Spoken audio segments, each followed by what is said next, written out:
This segment of County Live is brought to you by the Electric Wallpaper Company. Whether it's a sales presentation, documentary, or a video for the World Wide Web, we have the tools and experience to make your project unique. Visit our website at resilientcounty.com.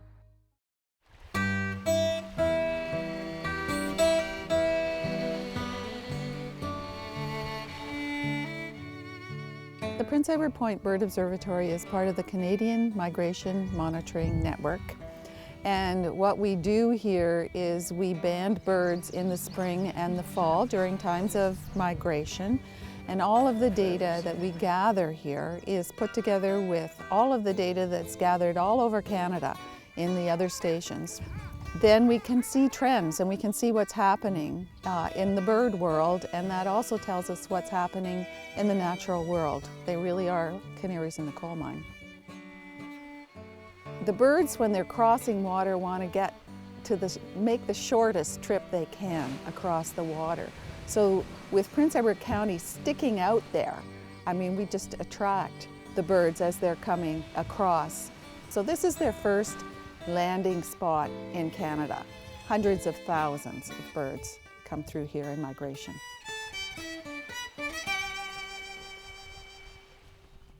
PetBow is totally run by volunteers. We have one paid employee, and that's David O'Kines, who is our bander in charge, and he's licensed to do that. What we're doing is migration monitoring. We'll catch some birds to see what birds are coming through, and these will all be entered into a log sheet, and that data will then be sent off for analysis by somebody else to see how the species is doing. They'll look at species trends to see whether the species is coming up or going down. If it's going up, that's to the good. If it's going down, then there's a problem with the nature somewhere, and we've got to figure out why in order to help the species come back up. A lot of the birds that migrate through Prince Edward County to the boreal forest are declining in numbers. Probably they're finding that their nesting places in the boreal forest, there isn't as much room for them there. And also in the wintertime they go to Central and South America, and there's been quite a bit of deforestation in that area too. So on both ends of their migration pathway, they're under pressure. So here we've got a white-throated sparrow. A lot of the time the birds, when they've gone into the net, they're just laying there, so you can take them out nice and easy. So this is a nice light-phased male. They're very white on top, and this big yellow patch is the diagnostic features on this species. We'll probably catch 200 of these every spring. To be trained for bird banding, you have to go and visit somebody who's a licensed bander. Depending on the person, it could be anywhere from like a year to 2 years. But they have to go through this long process to be able to do everything perfectly without any harm or injuries to the birds.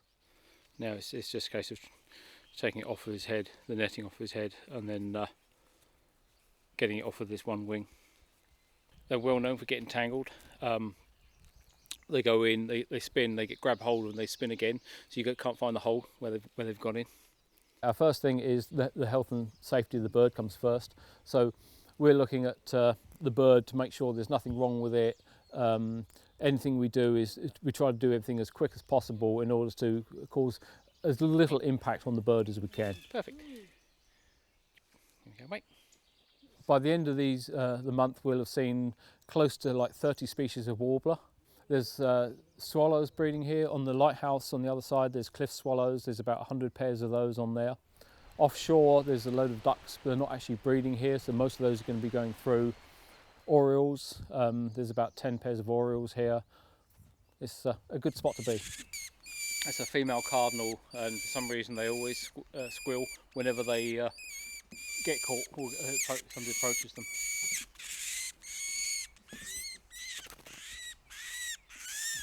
This one we actually banded last year. This is one of the species that have a really hard bite. They won't draw blood, but they'll leave bill marks in you.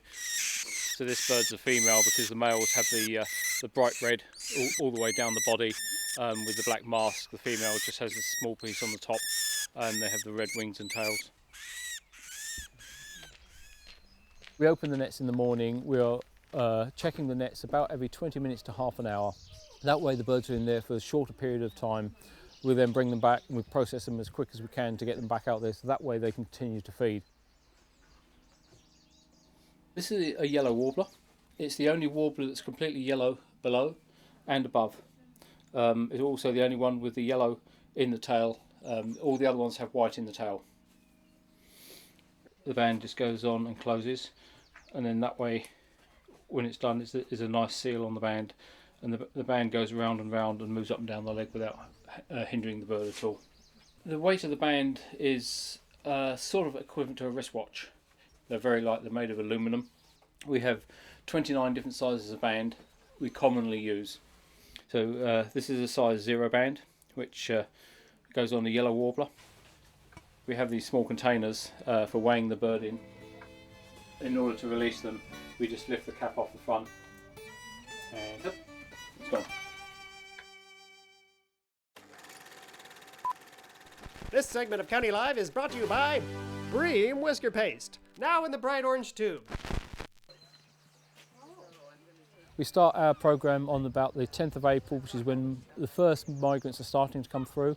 We finish at the end of May, just as the last few birds are coming through, the last few flycatchers. And then we'll start again on the 10th of August, which is the start of the fall migration season.